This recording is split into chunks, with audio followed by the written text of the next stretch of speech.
2010తో పోలిస్తే వామపక్ష తీవ్రవాద హింస 83% మేరకు తగ్గిందని కేంద్ర హోంశాఖ సహాయ మంత్రి బండి సంజయ్ కుమార్ తెలిపారు.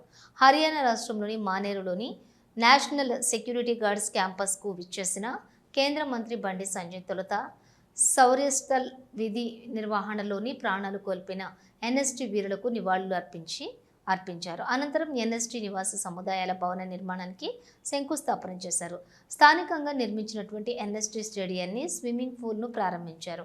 ఎన్ఎస్టీ సిబ్బంది చేపట్టిన ఆపరేషనల్ డెమో ప్రదర్శనలను తిలకించారు.